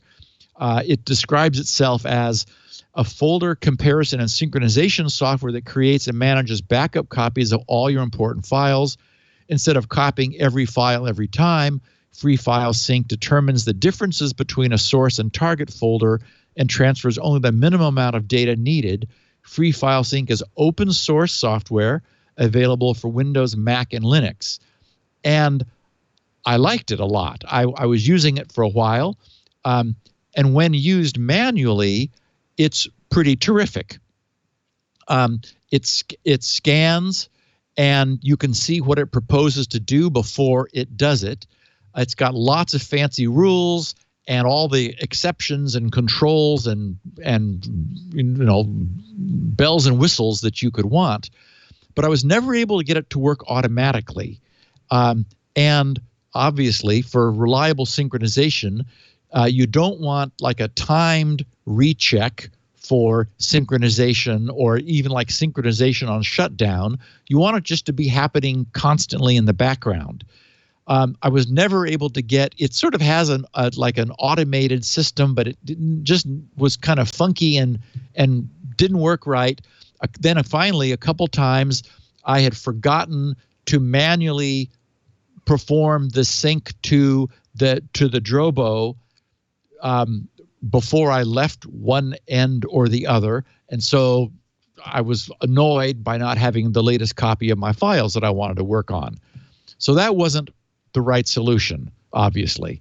I have secure tunnels between my 2 locations. That's easy. I'm using OpenVPN. So I did, for a while, consider mapping a drive. So in that model, I had the sort of the Drobo as the common store, and I was synchronizing both workstations to that single Drobo. So that was a problem. But then I considered mapping a drive through a tunnel so that my secondary location would simply reach into the drive of my primary location, And so I sort of wouldn't have any synchronization problem at all. But of course, that meant that the end that did not have the files that was reading them through the network would have to be continuously reading and writing over the internet. So that was obviously not the right way to go. And I should mention too that it wasn't my intention when I began to solve this problem to make this a career. I was in the middle of working on this stuff, and I thought, okay, I don't want to be copying this with a thumb drive and then taking it to the other location, which I was initially doing. That's dumb in today's world.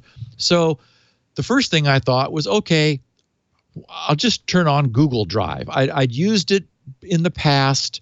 I hadn't been that impressed with it, but you get 15 gigs for free with Google. As I've mentioned, I use Google Drive. I use Google Docs to create the show notes every week. I have a bunch of stuff up on Google Drive. So I thought, okay, I'll download the client for Windows and see how that works. And I had not had great success with it in the past, as I mentioned, but I was also on XP. So since then, I've moved to 7, and I thought, well, maybe it was more friendly or it works better or whatever. But no, it didn't work for me. I was getting, I don't know if it's because of the apps I was using, but I was getting weird file locked errors and complaints from apps that files were locked and kind of weird behavior. So I thought, after a while, I thought, okay, well, this is an annoyance. This isn't working. So I thought, if anybody knows how to do a networked drive, kind of a virtual drive client, it would be Microsoft. So I thought, what about OneDrive? Let's give that a try. And I was using the newer Office 2016, which was OneDrive aware. So I was sort of seeing it offering me OneDrive stuff, and I hadn't been paying attention to that, but it was on my radar. So downloaded the OneDrive client and on both machines, and I was just using OneDrive. You get 5 gigs free from Microsoft. And again, I don't need terabytes of data. I'm only using, it's like the documents that I'm working on. I'm working on the 3rd of the 4 Squirrel documentation documents now. And so I just, or source code for Squirrel also, or other projects and documents. So I don't need a huge amount of storage. Anyway, it worked for a while, and then I started getting weird merge errors where it would complain that it would say that it was unable to reconcile the differences between files at each end.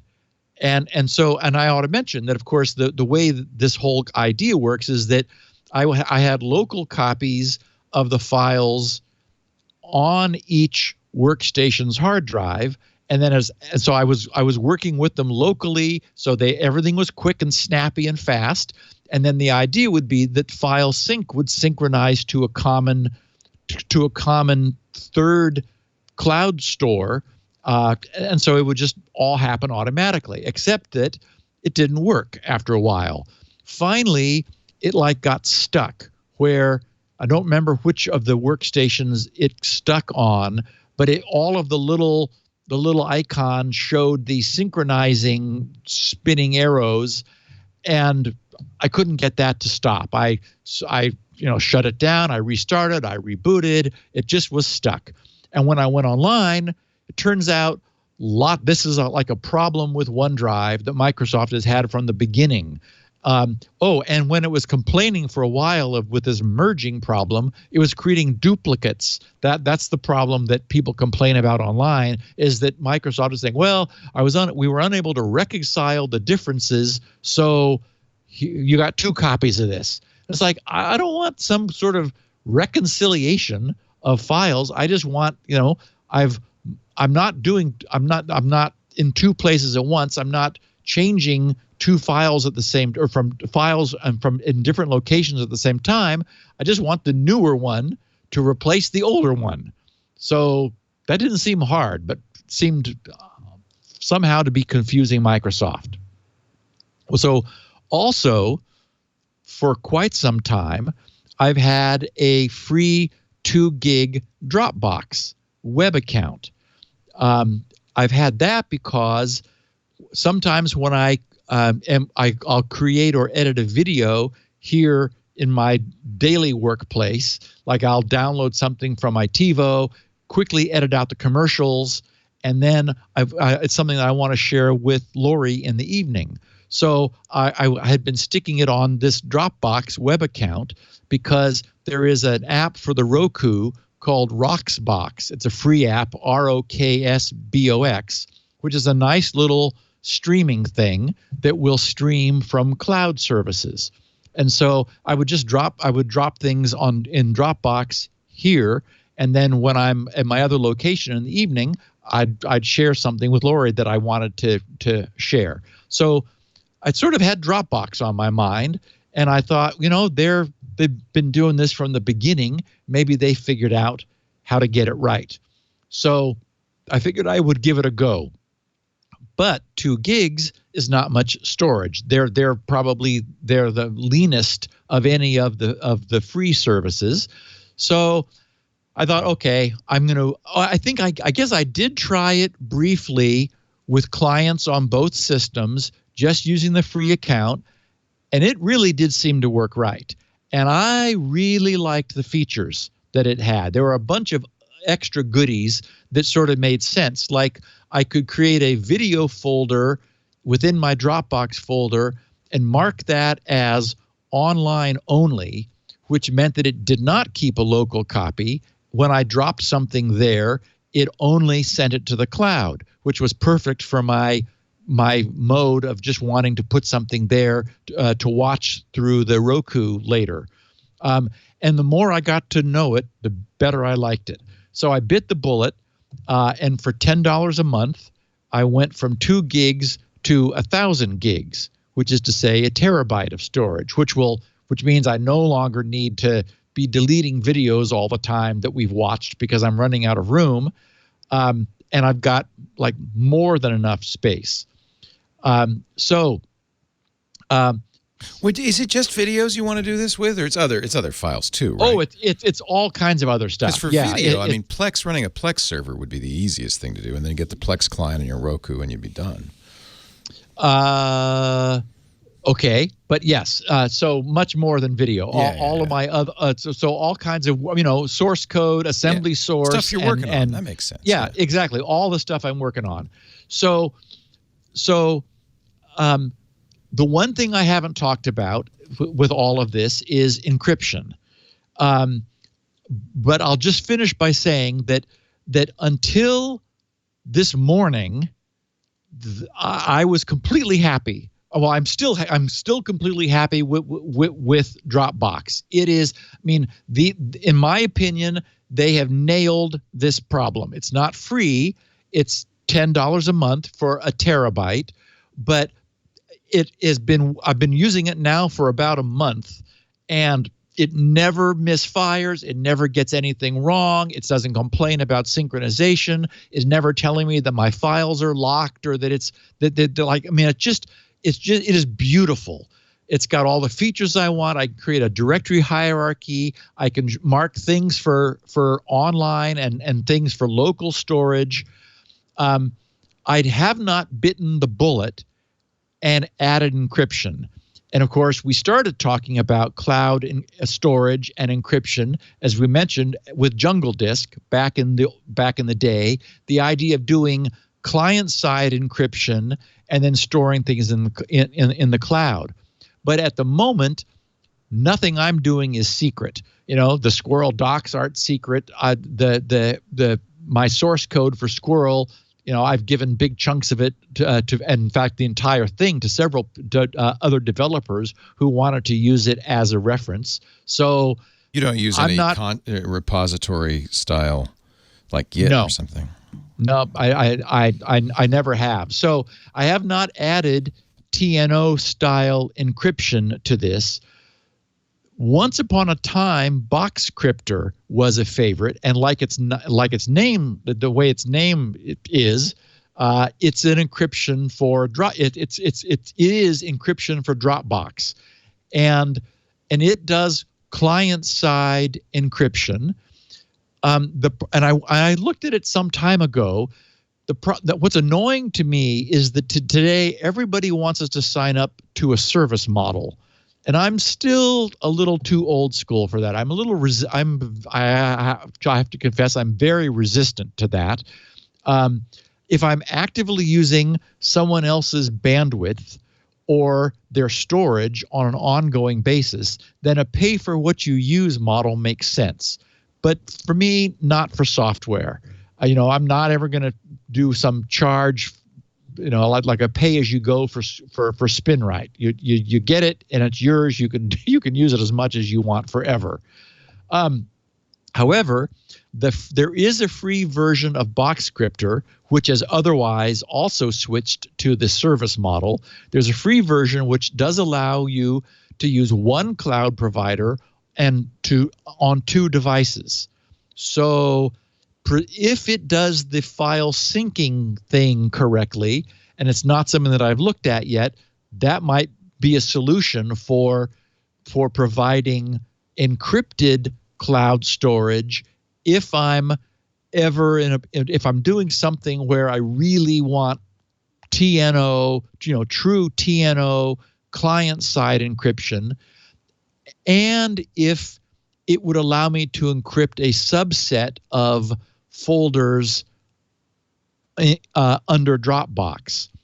Or if not, since, for example, if it were the SpinRite source that I will be working on as soon as I wrap up the documentation for Squirrel and get that fully launched, then what I could probably do, since my source code is not big, is get a different free 2 gig Dropbox account for SpinRite, and then use Boxcryptor in that mode from my 2 locations.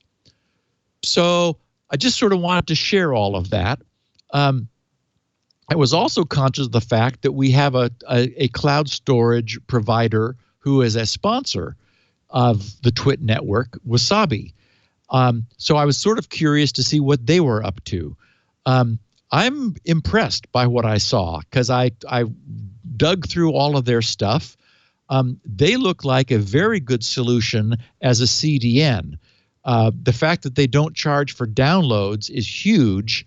And in fact, I'm using AWS, some S3 buckets for some Squirrel videos. And I've noticed that as that's become more popular, my cost has been increasing. That would not be the case with Wasabi, but they're not, and they're more of an enterprise-oriented CDN profile as opposed to an end user consumer profile. They do export an S3 API, and so I was curious to look and see if there was any sort of a good, and I had looked before, looked for an S3 sync provider. There is something on GitHub called S4 for S3 solution. So, another S, so thus S4. But it didn't look like it was written in Python, and it didn't look like it had all the bells and whistles that I was interested in. While finishing this discussion for this podcast, I stumbled upon 4 other solutions: OwnCloud, Nextcloud, Cfile, and SparkleShare. And of them, OwnCloud looks very nice. And so you are not party to the OwnCloud drama, so I'll just fill you in real quick. I am not. So tell me. So OwnCloud, which is an open source platform, kind of got turned into a business.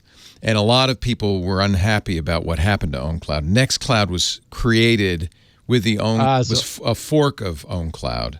Okay. And so anything you like about OwnCloud should be available in Nextcloud, and then some, in my opinion. I think at this point, I would strongly prefer Nextcloud over OwnCloud for a variety of reasons. You could read about the drama. You'll find it if you do a little search. And so so is it as it's as feature complete and a good client? So because what I wanted to mention was, so I will take your advice immediately, Leo. I did. One reason I liked it was I thought I remembered that I saw it as an app on Drobo, and sure enough, there is an OwnCloud server for Drobo. Yeah. So there's maybe probably there a is Nextcloud client as well. That's pretty usually common. But there's nothing wrong with OwnCloud. I think it's fine. I think a lot of the drama has to do with personalities as much as anything else. But okay, so I'll send you a link or two, and you can read up on it. So what I like about OwnCloud, well, first of all, so there were also security issues with OwnCloud, which you should read up on. I don't know if they've been fixed. Good. Well, I should also mention there's no way I would ever publicly expose any of this. So it doesn't really matter. Exactly. Do you not have a Synology or another NAS solution? Is Drobo your only NAS? Drobo is my only NAS. Yeah. I would look at Synology. I think you'll be really impressed, and a lot of these things will be solved. Yeah, what I'm thinking of is FreeBSD and do it yourself, sure, and stick a FreeBSD server up at level 3. There's also FreeNAS, which is open source Linux NAS software. So I tried that first, and really? I didn't find that it added anything. It was, it's on top of FreeBSD, right? And so it gives you sort of a GUI, right? But headless interface, exactly. So where I ended up was, if I were a person who did not have the storage and networking and other resources, I am just bullish on Dropbox. I mean, for like what I know, I'm like probably telling people things they already know. I mentioned this to Lori yesterday, and she looked at me and she said, "Yeah, that's what everyone uses." I said, "Oh." I love Dropbox. I use it too, but I use them all. There's also Trezorit and SpiderOak, which are both trust no one that you probably should look at. I like Trezorit a lot. But do they do sync? And that because that's been the problem, is I had not found a really good sync solution. So I thought that SpiderOak is less desirable because I think it's Java-based. But look at Tresorit.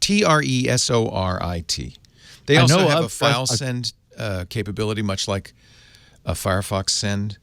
I used them for a while. I don't need 8 different clouds. But I was very happy with Trezorit. And it claims to be end-to-end. Trust no one. Okay. Which I know you would like.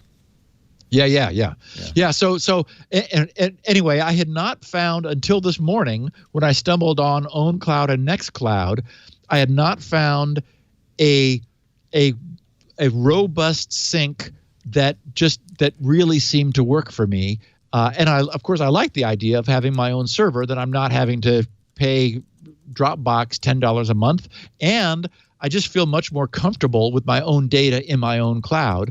And of course, everything is TLS and secure. So, anyway, if that's of any use to anybody, if the story of my journey to synchronize 2 different systems, I mean, again, maybe this is like, duh, Gibson, where have you been? But I had never had the need before, and I finally, thanks to Dropbox, I found something that works and is not very expensive, and maybe even a free solution. Yeah. This is a universal problem. It's just now because you finally left the house. Yes, that's what happened. You've experienced this. I finally left the house. Almost everybody at least goes to a job, right? So you just stay there, so you don't have to worry about this. So yeah, I'm really interested to watch your journey on this, because you're tracking through all the things that we have kind of piecemeal tracked through. So it's nice. It's really, in a way, you have an advantage by doing it all at once. You can really go head to head and see what does what. And so and I was disappointed because like Google was like having these problems, and then OneDrive was having these problems. It's like I thought these things would work, but no, it turns out it's not an easy problem to solve. So I have to say I will try these other things. I have no experience yet with OwnCloud and NextCloud. I think either would be fine. There was a schism. As there sometimes is. In open source, it's very common. Yep. But they started with the same code base a few years ago, probably NextCloud, and they probably diverged quite a bit by now. But it's interesting because one thing that I do, and I think a lot of other people do, is depending on the type of data. That's why I was saying for videos, I use Plex. Video, audio, podcasts, I use Plex. Yep. For source code, I use Git. So I think a lot of people have said, well, I'm going to, for this kind of file, this. And then for my standard, I have a standard data folder, a documents folder that's on every system I have, and I have more than a dozen. And it's hosted on my Synology NAS, and Synology has synchronization software that I put on everything at the beginning. And at that point, I have a common documents folder that is stored on every computer, and that is really great if you're moving around a lot and you want to make sure that whatever laptop or phone or whatever that you bring with you will have a common set of data. And it's at this point it's several hundred gigabytes, I think. I don't know exactly how big it is, but it does a good job. And so when you do that, you're not bringing local copies to the machine. I am.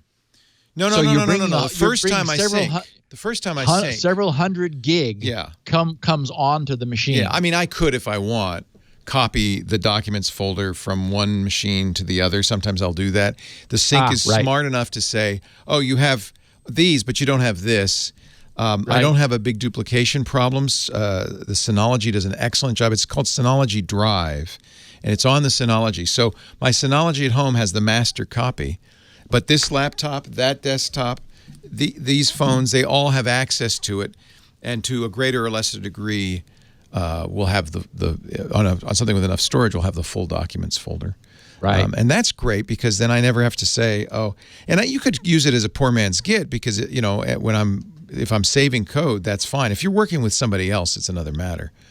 Then shared code, you want to keep track. You want to source, you don't want somebody to blame, to be frank. Well, of course, so one of the other nice things I've been talking about the fear of ransomware, and of course, and Dropbox does versioning, so you can reach back in time. I love that. On the other hand, both OwnCloud and NextCloud, presumably, I know that OwnCloud does. They also do versioning. Yeah.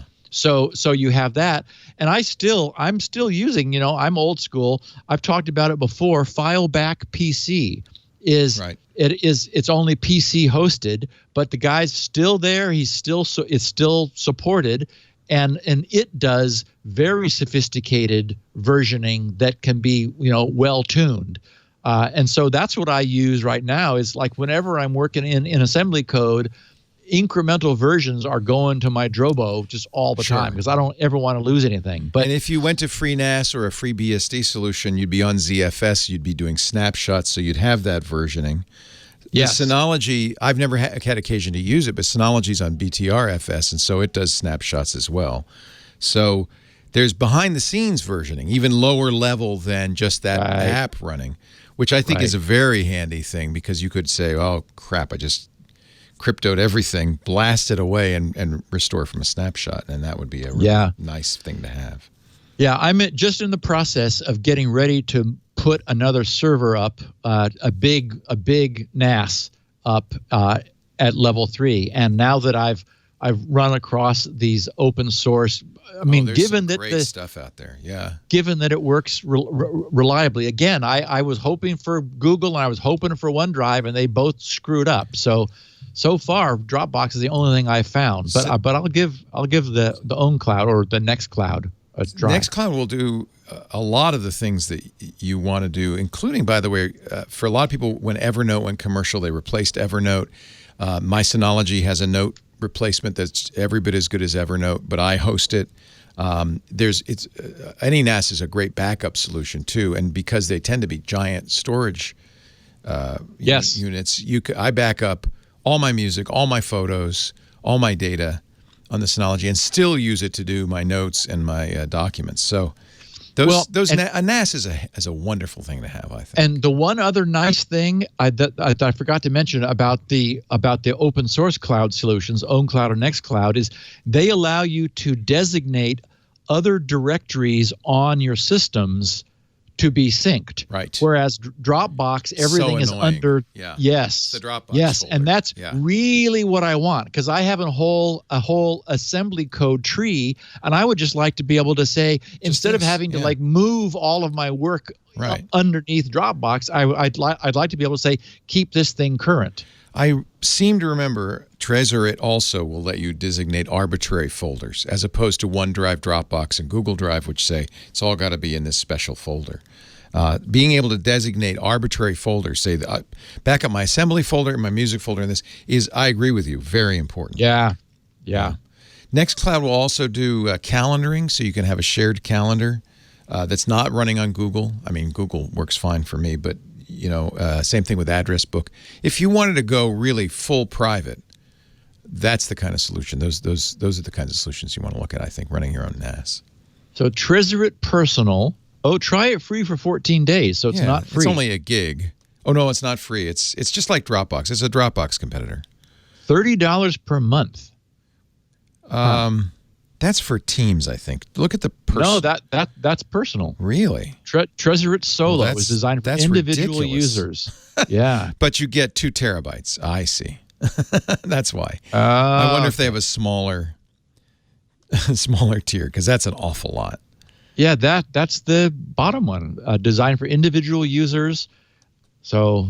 Maybe that's why I didn't. Wait a minute. No. 200 gigabytes is $10 a month. Oh, okay. Yeah. I think you're looking at the 2 terabyte, which is nice. But if you're going to go that big, go with a NAS. So 200 gigs is $12.50 monthly, or $10.42 if you build annually. $120. So I guess if you needed end-to-end encryption, because that's more expensive than Dropbox. Yes. But you do get encryption. If you're price sensitive, Google Drive's probably the cheapest. But it doesn't do what you want it to do, so it doesn't work. Yeah, and actually, I'm not price sensitive, but as I said, I also like I imagine a lot of our listeners are like already downloading copies of Nextcloud. Yeah, Nextcloud's pretty amazing. And by the way, that will run on our other sponsor, Helm. They're going to add Nextcloud capability to turn Helm into a NAS, basically. But again, if you really want to do it right, I would get a NAS. Either roll your own, because Steve likes to roll his own, or get Synology. And Leo, a NAS is nothing these days but a PC with a whole bunch of hard drives. Right. And you run, FreeBSD or Linux and ZFS, exactly right. And now Exactly right. I mean, so it's not a big deal. No, not at all. I think you probably, if you're going to build it yourself, you can put more horsepower in it, a lot more RAM, stuff like that. That tends to be pricey on these commercial NASs. Yeah, and I am a little annoyed that the Drobo's processor seems to be a little slow. Anemic. They did not. Yeah, you're sitting here waiting for the web page to come up. It's like, come on. And Synology, you can get a better. It's still an Atom. It's not the super fastest processor. You could put cache memory in. You can put additional memory or a cache, little NVMe cache card, which speeds up small file writes. I have not had an issue with Synology. I think it's sufficient for a single user. I don't think we would use it here for an enterprise. For enterprise, yeah. But I think it's and again, it's easy to give a big beefy machine a bunch of drives. You got a machine. Say, here you go. Yeah, that's right. Yeah, and then you can choose your own RAID card. You can do hardware RAID, and you can get a good promise card or something, and you have a little more control over it. But that takes some more work, right? So it's whether it's what you got time, whether you got the time or not. Well, yeah, and I didn't start. I mean, I started just trying to stop carrying a thumb drive back and forth. Yeah. And it's funny because you have gone through in a month the evolution that's taken the rest of us decades. You've gone from thumb drive only because I'm like so old school. And as you said, I never left the house, so I didn't need. There was nowhere I was going anywhere. When you get around to trying Keybase, one of the things that I use and I love the best about Keybase is they have a private encrypted Git that's all yours, and so I use that for taxes, financial information, stuff like that. because because it's a Git, I can sync it, which is fantastic, and it's fully encrypted, end-to-end encrypted, which I really like. And that's free. I don't know. Eventually, they've got to start charging for that, but that's a really remarkable solution. They don't have nearly the storage capacity, though, of these big cloud companies. Yeah. It's a great subject. I would love to hear your continued notes as you evolve. If I come up with any, and I imagine our listeners have probably enjoyed hearing us talk about these. You'll hear a lot more from them at grc.com. I knew that was going to happen. Oh, Steve, try this. Wait. grc.com/feedback, or even better, the Twitter DM. He accepts DMs from anybody at SGGRC on Twitter. Of course, if you go to grc.com, my God, it's just an endless treasure trove of information. Starts with the bread and butter, which is, of course, the world's finest hard drive maintenance and recovery utility, SpinRite. Buy a copy. Just say, thank you, Steve, I'm buying a copy. And that way you'll get the update when it comes out. But you'll also want to read all the free stuff he's put up there, all the information. And you can get a copy of this show there. He's got 64 kilobit audio. He's got the such a low-quality audio, we don't even want it. The 16 kilobit audio for the bandwidth impaired. He also actually has the smallest version of the show, which is the beautifully written transcripts Elaine Ferris puts together every week. So if you like to read along while you listen, that's a good suggestion. And the best value of that is that it makes it Googleable. You can search into the shows and find the part you're looking for. So that really is a boon. All his shows are up there. All the shows, 726 of them are up there. We also have audio and video at twit.tv/SN. But of course, we always encourage you to subscribe. That's the best way to get our shows, because that way you get it automatically. You don't have to think about it. It'll be on your phone when you get in the car tomorrow morning. And you can do that in any podcast application. It's funny, I was talking to my physician, who is a podcast listener and listens to a number of our shows. And I don't think he knew that you could do that. He was like downloading it to his computer and then syncing it over to his phone. He said, get a podcast app. Get a podcast. Anyone will do. Overcast, Pocket Casts, Google or Apple both have podcast apps. Subscribe. That way you'll get it automatically. Steve, always a pleasure. What are you watching on TV these days? We just sort of wind down at the end of the day. Lori had never seen the series Medium, which I really liked. Great show. Yeah, that was a good show. 7 seasons, and we just finished that. Fun. So it's kind of fun to go back in time and look at the old shows. Yeah, and she also never seen what was the one with Simon Baker? I don't know. The Mentalist. Oh, she had never seen, fun. And that was really, really fun. Also, so we're just sort of watching old stuff and staying. Great comes along. Huh? Yeah, exactly. Although we're gonna watch the HBO series, the Roger Ailes, the loudest voice in the room. It's so good. And to see Russell Crowe, who's a great actor, he really embodies Roger Ailes in this. In the biggest fat suit you ever saw. Did he gain weight, or is it a fat suit?